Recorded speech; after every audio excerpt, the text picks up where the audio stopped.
Welcome. Hello. I'm Stacey Wilson-Hunt from New York Magazine. Nice to see you. Thank you. That film was kind of brotastic, right? Is sort of a nice elixir for our times. It was kind of just a fun movie. I think we all need that right now. Without further ado, I'd like to welcome to the stage Jonah Hill.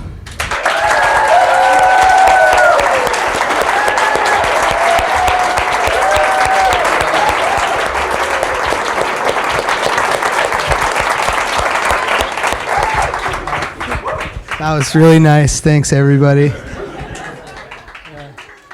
Thank you all for coming. I was on the way here, and I was like, yeah, maybe no one's going to show up, and I'm just going to be speaking to Quite the opposite. But quite the opposite. I'm grateful for you guys giving your time, and thanks a lot.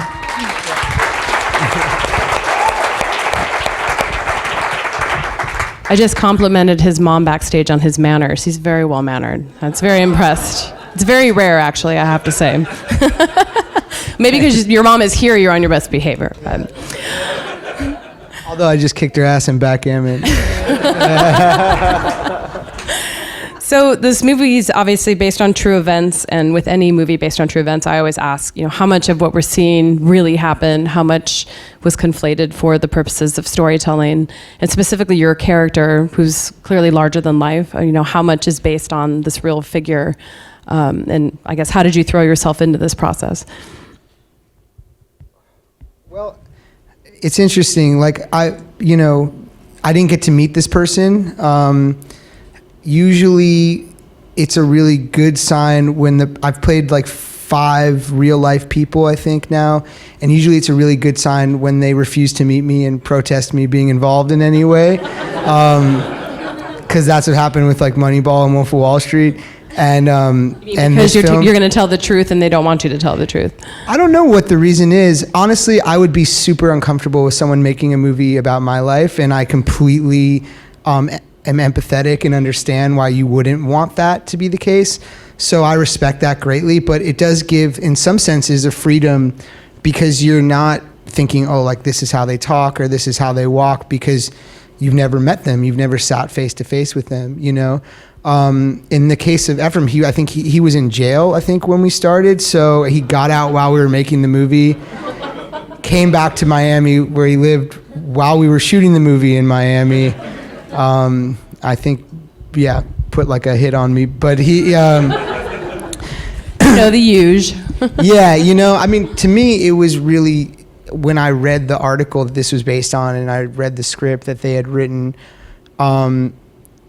I really wanted to play the person that I had imagined who this person would be. And it really represents a culture of people as opposed to a specific person, which is like super Miami bro, like kind of what's wrong with America in some ways, like out for the wrong things, and kind of, from all accounts, it was like this was a person, bless you, this is a person who liked hurting people and liked manipulating people, and I'm for whatever reason am interested in that. I think like morality is really individual, and some people watch this movie and are like, yeah, I love that guy, and some people are like, I hate that guy, and you really get to see where people fall, on that line. It's all really personal. I personally don't like him very much, but if you do, that's all good. That's your opinion. It's like, that's what makes us all different. So I just like seeing where people kind of fall on that spectrum. And did you have a particularly tough day of shooting or a tough sequence? And obviously you shot abroad, but I couldn't tell exactly. Were you actually in Jordan? Were you actually in some of these real locations? Or we shot Morocco for Fallujah and stuff like that. Yeah, it was interesting. I had never shot in so many different places for a film, but we exactly. We didn't go to Iraq or Fallujah.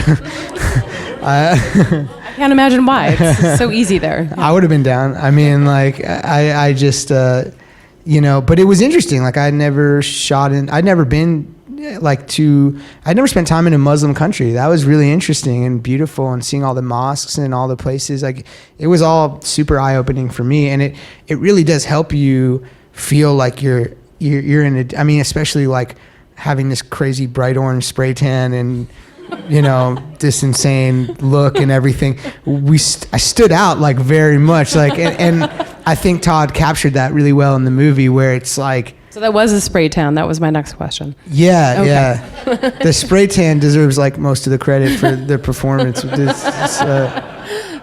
A lovely woman named Felicia would come to my room after shooting 3 times a week and spray me down. It was quite, I don't, she just came from Magic Mike right before that. So it was. So she's essentially the expert on spray tans. Yeah, I think it was quite a different experience from film to film. But, yeah, I was like, yeah, but she was cool. And yeah, just stuff like that. I mean, the idea of someone, no disrespect, but the idea of like a guy my age who goes to get a spray tan every week is like just a different thought process than me. And it really, even that kind of thing, even though it seems silly, it really does get you thinking, like, what kind of person is that? Like, vain or whatever, not that, no disrespect if you get spray tans, anybody in the scene. I don't see any orange faces in here. But yeah, like also just almost a ridiculous orange spray tan. Right. And like his like literal and figurative veneer that he had, it was sort of kind of, it was crucial for the character. Yeah, exactly. Well put. Yeah, I agree with that. Yeah. And you and Miles have great chemistry. And did you guys know each other before you worked together on this? No, we didn't know each other at all. And he, what's been interesting is like he had just done, I think Whiplash had just come out, and he, he was in a moment where his career was really starting to take off, and like mine was on the way down. So like, like I hadn't had jobs right before, So, but he. Why would you say your career was on the way down? No, I would say, well, basically, what I mean by that was a joke. Hopefully, I don't know. You've just tempted fate here in a public setting. Yeah, after tonight, but he was going from movie to movie to movie, right. And one of the things I had learned on some like getting to work with these actors I really respect in the past was a lot of the people I was working with that I really look up to. They really consider the movies they take, and they take far fewer movies and really spend months and months prepping. And so I've been really lucky to get that opportunity now. So I had a lot of time to prep for this character. Like physically, it got bigger and got to, do all of this interesting stuff to really understand this. And so I was like, oh, great. Look, Miles and I are going to spend like 6 months together, like prepping. And I met him like 2 weeks before we started shooting. But he's fantastic. I think he really like grounds the movie and to when you're playing kind of such a loud, I would say like just bizarre and weird and interesting character, you kind of need someone. It doesn't really work, I don't think, unless someone is really like grounding the film. And I think he's sort of the moral center of the movie. He's like the conscience, I guess. He's just a really good actor, and he I wouldn't have been able to do any of that if he wasn't like kind of holding down the movie, really, Absolutely. And obviously you've had a huge decade plus at this point. When did you first get inspired to act, and what inspired you to even attempt this? It's such a difficult career path. Yeah, I give props to everybody in this room and any actor that commits to it, because I probably wouldn't have even been brave enough to be an actor. I was writing in college, and I would write plays, and actors would audition from the acting school. This was in New York, right? This was at New School in New York. And I was like, I couldn't understand why the actors were doing it differently than how I had written it. Like, even though my writing was probably terrible back then, like, and probably now, but and my friend was like, yo, like, none of the actors want to come audition, like, you're being a dick. And so I took acting classes at school to try and like learn how I'd like to be spoken to as an actor. So you saw yourself more as a writer from the beginning. Yeah, I was like in awe of actors, like that you could do that. And then when I started taking acting classes, I fell in love with it from there. And also, like, I don't think a teacher had ever been like said something positive to me, maybe, or that many positive things. And so it felt really nice to get like positive feedback. And then I loved, as everyone here knows, like when you're in a scene with another actor and something new happens and something unexpected happens, I think I got really addicted to that feeling, you know, because that to me is what all of the rejection and all the weirdness that we all go through is completely worth those 5 seconds of a completely new feeling that comes from nowhere, just you connecting with another person. That's really, really addictive and amazing. Yeah. And what was your, absolutely. Yeah, props. And what was your experience when you started auditioning, which I know can be a very difficult process when you get a sense of how casting people see you and maybe you start to get put in a box or they start to think you can only do one thing. How did you fare when you started to throw yourself into that? I don't know. I think I don't know what it is, but I've always bucked against that maybe. I don't know. I hate, I'm sure everybody hates being labeled as anything, you know, and the second I started to do well in comedy, I was like, okay, I'm out. Like, I'm going to go try, like, I got to go do this other thing. And I like closed doors. I think I like rejection maybe in a self-abusing way maybe. Because, like, once I started to do comedies, like, I love doing comedy. And then I was like, I need to do other kinds of stuff because I think I'll only get to do this. And then that was hard. And then, you know, I try and go back and forth and do everything and never feel like I'm just doing the same thing over and over, although I probably have a million times. But maybe I think it's so individual. Some people could, you know, do the same part for 20 years and be so happy. I don't know. But for me, I really get uncomfortable when, I'd say even when someone wants you to do something, it's like, why would you want to be a part of a club that would have me as a member? You know, it's the Groucho Marx thing. Like, I don't know, but I crave like to do things that maybe people think I shouldn't do or wouldn't be good at or something, you know? And obviously one of the most meaningful partnerships of your professional life has been with Judd Apatow, who gave you chances early on. Yes, thank you, Judd. Give it up. And of course, you played the guy who wanted to buy the boots at the eBay store in 40-Year-Old Virgin, which I love that scene. It's so funny, even just to think about it, it's so silly. What did you learn about comedy performing from him and obviously he had done stand-up and he'd been on kind of all sides of the business at that point. Did he shed a new light for you on what it meant to do comedy on film, which is completely different from television and from stage? I guess, yeah. I mean, like, I saw Judd this weekend. He's just a great guy, you know. He's given a lot of people like Lena Dunham and, you know, Seth Rogen, all these wonderful people, their starts in their careers. And I think, you know, I think I learned from him, you know, first of all, he was the second director I ever worked with. And, I was like a kid, you know, I was really young. I was like 19 or something, and I'm almost 33 now, so maybe 20. So old, oh my God. Well, but I was like out of high school basically, you know, so I didn't know anything. I didn't even know where the camera was like most of the time, you know, I was just completely unaware. So, but I'm very grateful to Judd, and I think what he taught me the most, I would say, is something I bring with me even when I do different, you know, like if I was going to make a drama or a comedy or anything, was just kind of like his kind of comedy that he does is really grounded. He learned from Gary Shandling, may he rest in peace, who, you know, is a genius. Yeah, you could definitely give it up for Gary.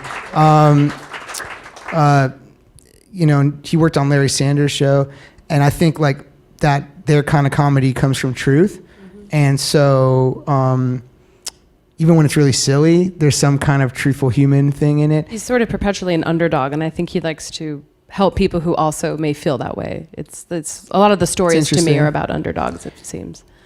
Yeah, that's interesting. I think he just literally, he probably would have been the best like Star Search booker of all time. Like he's like just talent scout. He's just like scout. Found a lot of talented people and kind of unshaped. I think he's a really good person to shape people, because there's all these, when I was starting out with that group of people, like there was just a bunch of really talented people, and not myself, but the other ones, and that kind of unmolded and unaware of what to do with it. And I think he kind of gave it a framing and kind of taught a lot of young kids, like, how to write, like things like that. He's a good dude.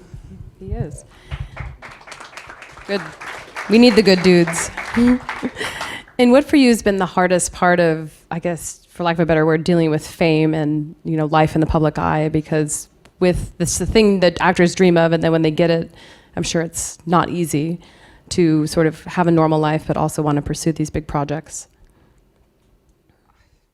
I don't know. If any of you give a shit about fame, you should quit, because it's like, that's not why anyone in this room does what we do. I really don't feel that way. I think anyone I've ever respected, like, just wants to make stuff, right? Don't we just all want to be creative and make things? And like, that is truly the only thing that's important. And even discussing the other stuff is sort of like, no disrespect, just like not important, because you would do anything to act or to write or to make stuff, like, for me, there's no other option. So, that's why I do any of this kind of stuff, That's good. And I'm lucky as hell I get to make stuff, right? That's what we all want to do. And moving forward, what are some dream projects that you either have had, like, sitting in a drawer, or things you've been working on, and people you want to work with? Obviously, you've worked with amazing people, Scorsese, the list goes on.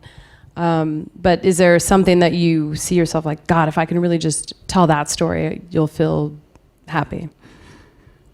I don't know.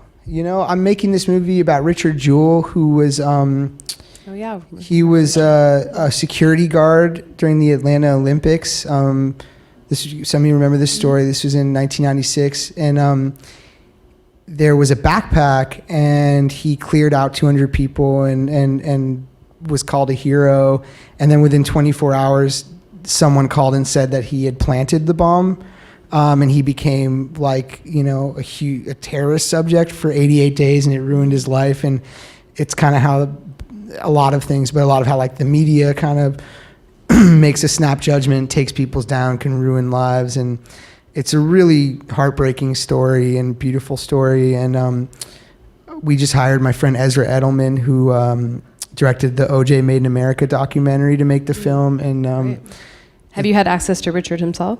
He passed away, unfortunately. Oh, yeah, it's a very sad story, but a beautiful story, and one really worth telling. Wow. Especially now, these stories are common in a sense. Yeah, it's very, very, if you look it up, it's just a really, really kind of, I think, an important story.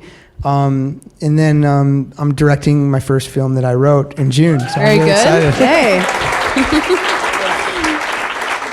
And I hope you like it. And what scares you most about directing? Because it sounds like every story I've heard, which is thousands, you can prepare as much as you think you can prepare, and still on day one, there's that panic of, have we done enough? Do we have coverage? Have we gotten enough? Is the script good? What are you most, I guess, not necessarily afraid of, but I guess looking forward to as a challenge? Well, I think good movies are made from good scripts and made by good directors. So hopefully I can be a good director. And then my producers are really the best people, I think, in the world producing movies, like Scott Rudin and Eli Bush and Bennett Miller.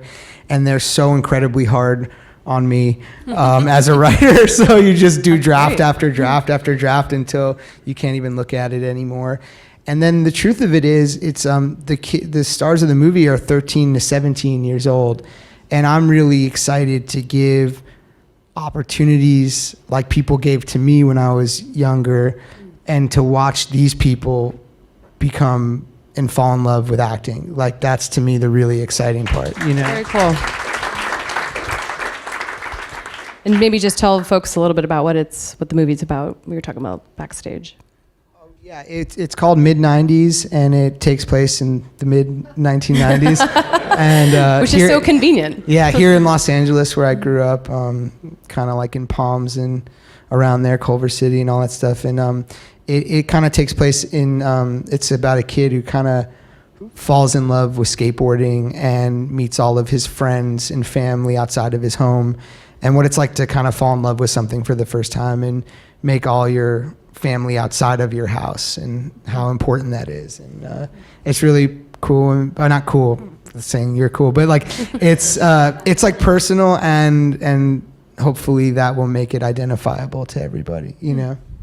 And what do you most like to do when you aren't doing these activities, when you're just trying to unplug? And you talked a lot about podcasts earlier. He's like a major podcast nut. Yeah, I like podcasts. I guess. Listening, not making them. Is there anything else you enjoy doing that people may not know about?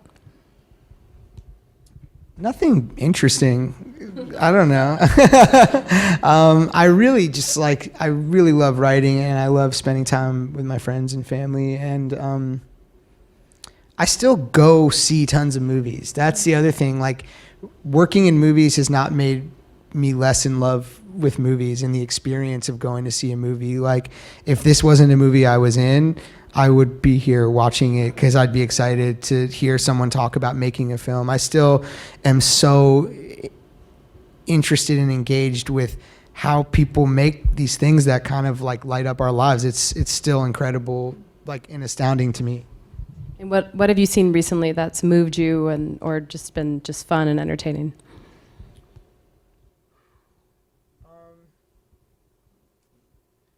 I thought the OJ Made in America doc was one of the greatest things I've seen in a long time. Yeah. I think Atlanta is really unbelievable. I'm really into that show. And Do you ever want to work in TV? yeah, I'm gonna do a TV show. Oh, really? Yeah, I'm excited. Do tell. This guy Cary Fukunaga, who's I've great. heard of him, yes. He did like True Detective Yeah, and he's amazing. Sin Nombre, and it's me and Emma Stone. And it's great. It's called Wow. Maniac. Yeah, it should be cool. And I guess she's okay if you have to have a co-star. Yeah. she's a nightmare. She's just like I knew it. She seems so high maintenance. untalented and unpleasant, right? Like, she's literally the opposite of those things. Did you guys have a home for that show, or you're still trying to figure out where it's going to land? Like a home? Like a network. Like a house? Like a house. Yeah. Netflix, I guess. Yeah.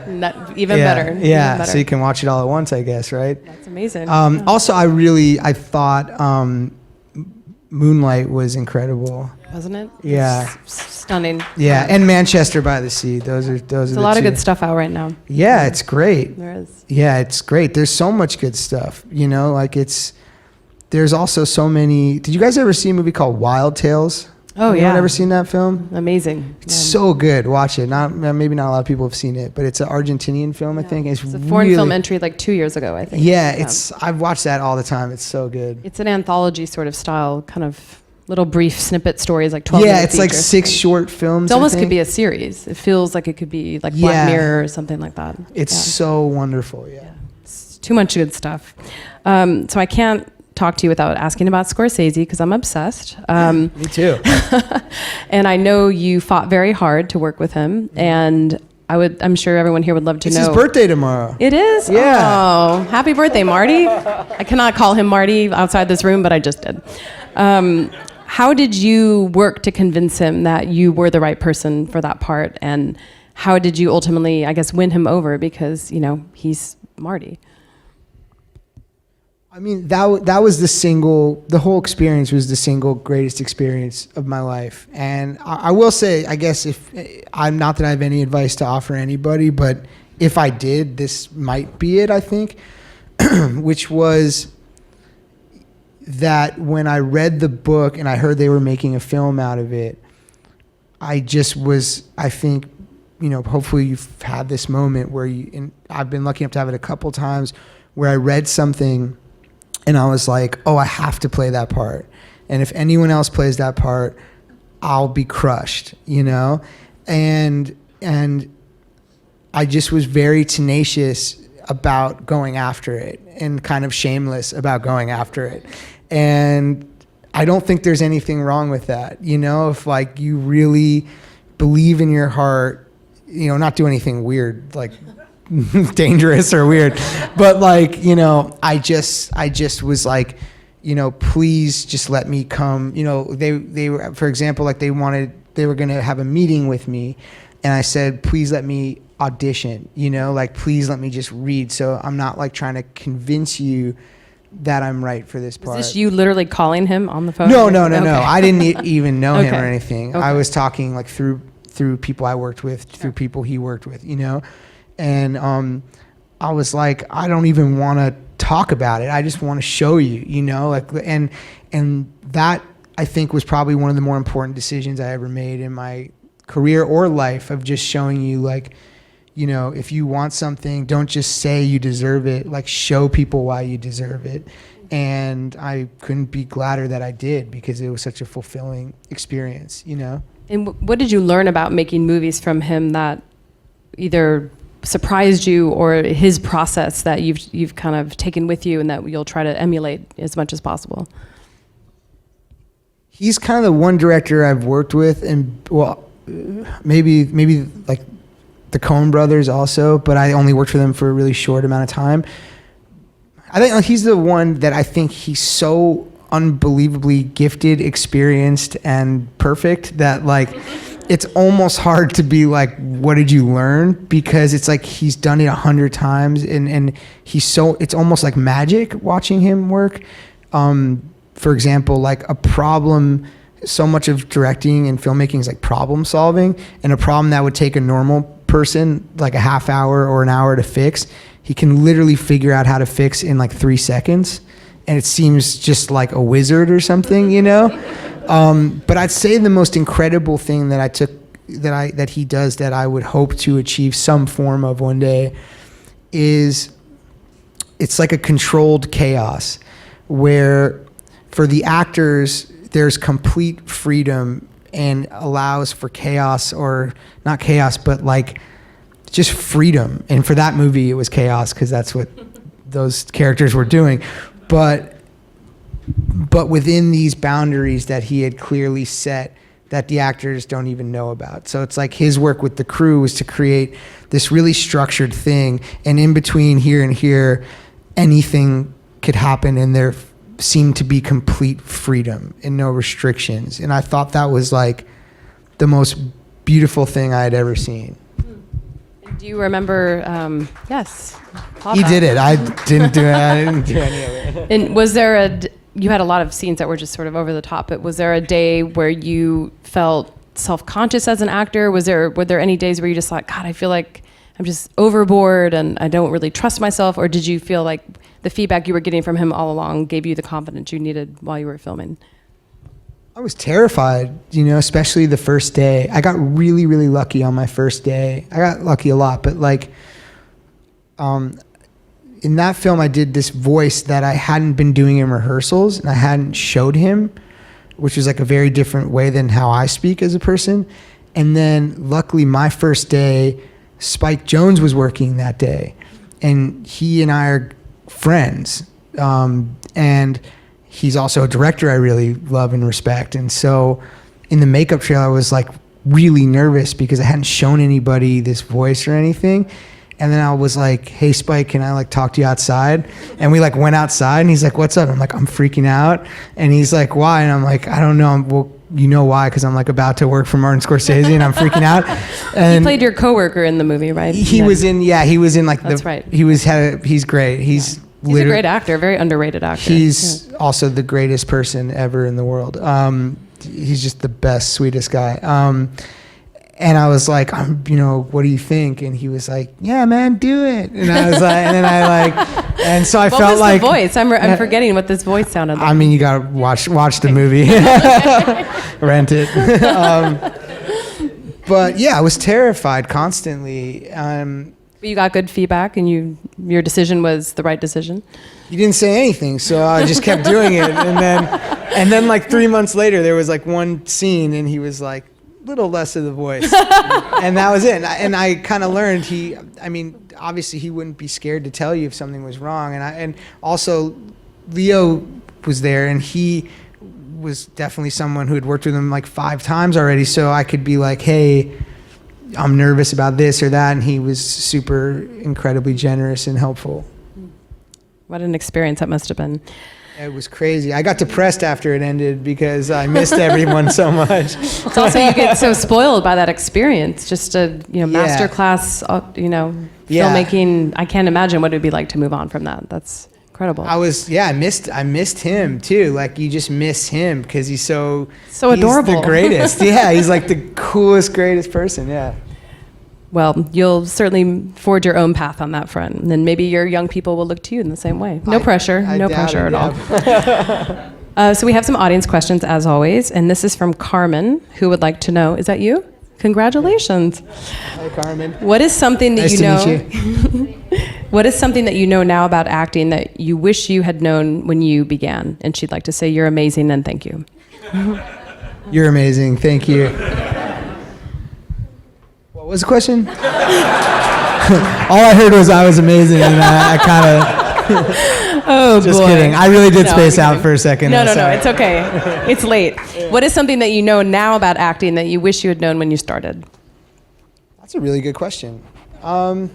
We know how to pick them. Yeah.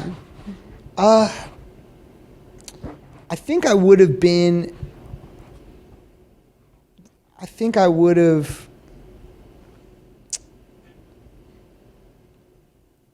Like, if I thought I shouldn't do something, I would have listened to myself more.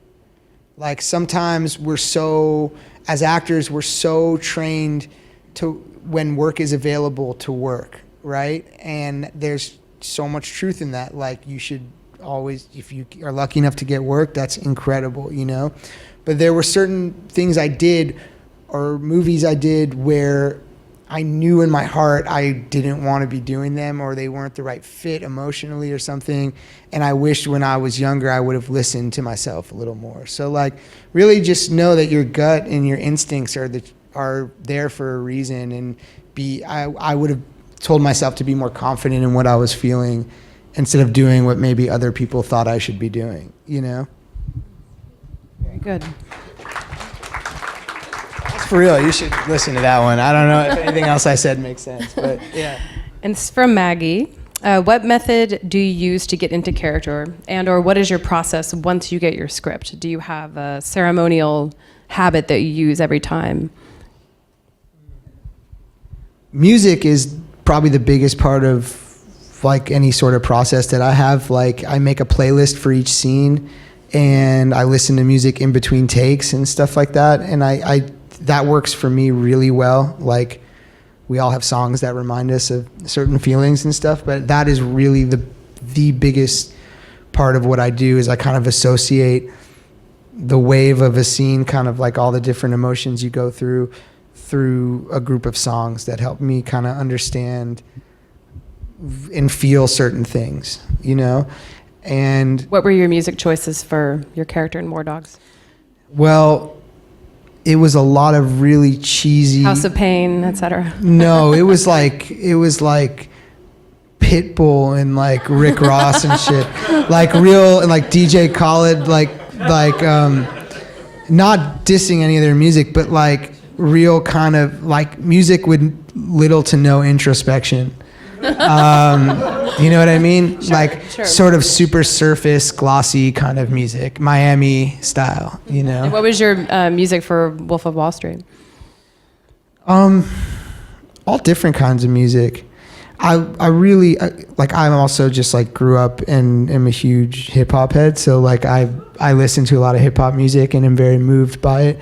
But for that movie, that was also music that had to like sort of make you feel more like a gangster, and it could have some introspection, you know, like there's a lot of soulful gangster music, you know.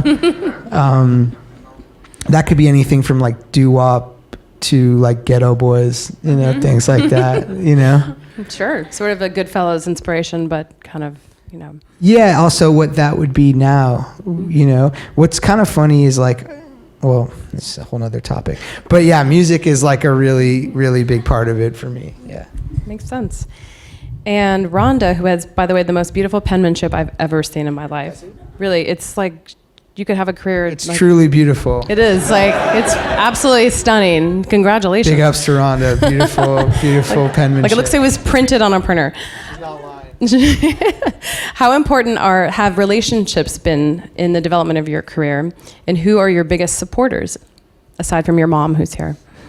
Definitely my mom who rolled out tonight.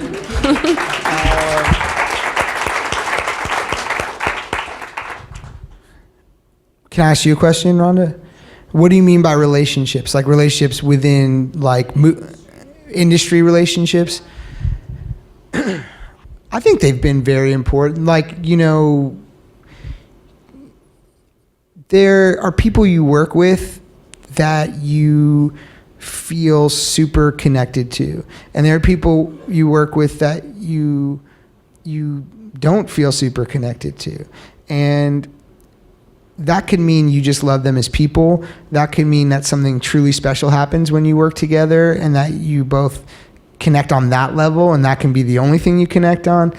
But I think it's like anything. Like there's certain actors, writers, directors, costume designers, DPs, like people I would just die for because I respect them so much, you know? And that's like, you know, I would definitely say I give a majority of my life to this, and I'm proud to do that and happy to do that. And when I see someone who's down to do the same thing and like loves it as much, and they respect the work first and foremost, then I kind of would do anything for them, you know? And I hope to feel that they would do the same back for me, you know? And then, what was the other part of the question? That was it? I think that was it. And your biggest supporter? My biggest supporters are just like, I truly have like friends and family that, you know, I don't know, that are just amazing. I think like they're just great. I would be super bummed if I just had this and didn't have like those people to hang out with, you know, and love. So there's that, but there is something that like, when you see someone who's so down for the movie, like you are, like I hope to be, you so respect it, you know? Like you just can't not be like, give them anything, you know? And it's mostly, to P, it's the director is the leader, you know? Like the director is truly the leader and the person you're trusting the most. And to give any sort of a good performance, you have to, I think, trust them completely. And there's people that you give all of that trust to and they completely fuck it up. And it's such a bummer and it breaks your heart, you know? And then there's the people that deliver, they take all that trust and they work harder than you do to make sure that trust was deserved. And you would like literally jump in front of a truck for them, you know? Yeah. Well, very good. Thank you so much for your time. Thank you all for coming tonight. Thanks Thank for you. coming. Yeah.